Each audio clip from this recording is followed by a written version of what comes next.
My life growing up was exactly the same as yours. It wasn't necessarily bad. Life wasn't completely shit. It was just really unfulfilling. You get to the point where you're living the exact same day in, day out. Nothing's really changing and you're longing for something to actually improve.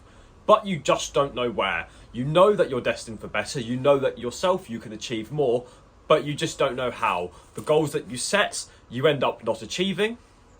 Not because you don't have what it takes, but because the goals are not clear enough. If you're new to this channel, my name is Lewis. I have been in your exact same position for years. I have managed to drag myself away from bad habits into better habits. I now live a more fulfilling life than I could ever imagine.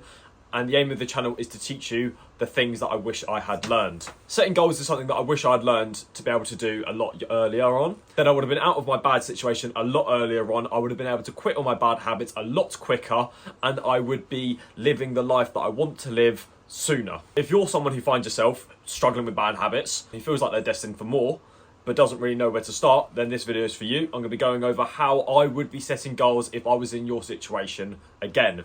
So, firstly, and the most important thing, the goal needs to be bigger than just yourself.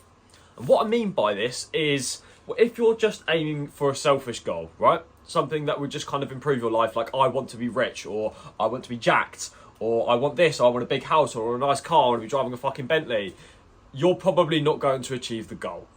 And the reason why is because as humans, as a species, we get what we give. And what this means is the more you put out into the world, the more what the world gives back to you. And this relates back to why I say the goal needs to be bigger than you.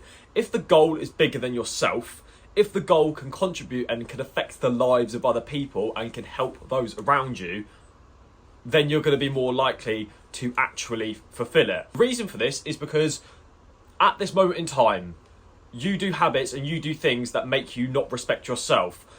So naturally, if you're trying to achieve a goal that is for you, your brain is going to self-sabotage. It's going to go back to old habits. You're going to end up relapsing and you won't achieve the goal simply because there's a part of your brain that doesn't respect yourself. Whereas if you're doing something for others, if you're doing something to help those around you, for example, let's say your mum and dad are both sick, right? They can't work. You're going to be grafting. You're going to be working because you know that you have to provide for your siblings. You're going to graft like fuck. Whereas if both your parents are working, you've got nothing to really worry about.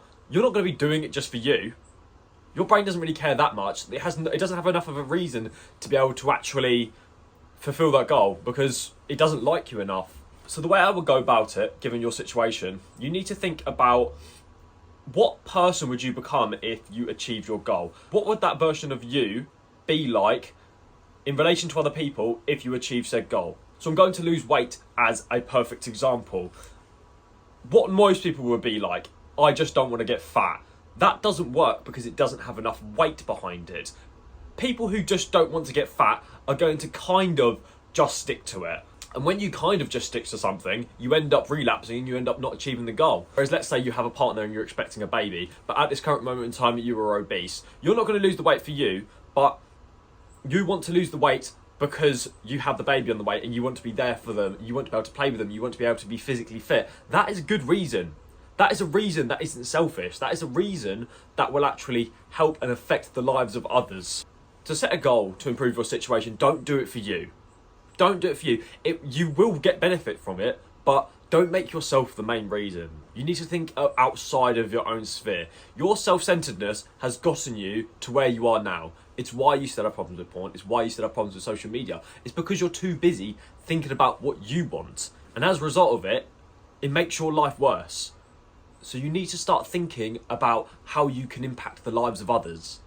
This will dramatically change your ability to be able to achieve your goals because you're not thinking about you. So the next thing when it comes to actually setting a meaningful goal, you need to make your current situation feel like hell. So whenever we're transitioning from one state to another, you're obviously working towards your goal, this is your heaven, but you need to run away from something, which is your hell. If your situation at this moment in time is not bad enough in your head, if you have not made it to the point where it's almost suffocating to wake up every single day, then you are not going to change it because it's not painful enough. An excellent example of this is when people are terrible with their diet. This is a major thing. You know people like this. People are terrible with their diet. They have no self-respect to their body. They go to the doctors and the doctor says, you have insert whatever problem here, and then instantly they go and change their habits. This is because they realise the danger that they're in, and then they have experienced enough pain now to now do something. This pain acts as the catalyst for their reaction, so then that they can then go and achieve a goal. Your task here, what causes you the most amount of pain right now? Whether it be porn, whether it be you being fat, whether it be you not being able to get enough women, you need to really magnify that pain. It needs to become almost crippling. You need to, for example, when I was single and I so desperately wanted a girlfriend, I was so cripplingly lonely, I used that as fuel to improve myself. See, you'll get to the point where you have to sit with the pain for as long as possible. And the problem is most people don't have what it takes. It's so easy to distract yourself right now with modern conveniences, so then you're not experiencing pain. But the longer you can sit in the pain, the more likely you are over a period of time to actually get closer to the goal, because naturally as humans, we are hardwired to go towards pleasure and run from pain. But if you can stay in what is uncomfortable by removing your bad habits, then you only have to face your reality. Then over time, your brain's going to be like, no, I don't want this, this really sucks, this is really bad, and you're going to move closer to your goal. So the thing I ask you, what can you do that will benefit not just yourself but others? And what section of your life is so painful to the point that you want to change it? You need to write both of these down, and you need to sit on them, and then you need to mull them over and then look at them daily, and you need to build upon them. Goals are in flux. They're not going to stay the same. They're not just going to be this one thing. As you develop, they will develop alongside you. It's not enough for you to just say that your situation is bad enough. It needs to be to the point where you genuinely feel that it is so shit that you must change it. Your goal needs to be more than just about yourself. It's something that you need to keep in mind every single day, and I guarantee you will be able to actually change your life if you just stick with it and if you keep visualizing. If this video has found you well, please like, subscribe, comment for the algorithm, send this to someone who you think may need it, and I'll catch you in the next one.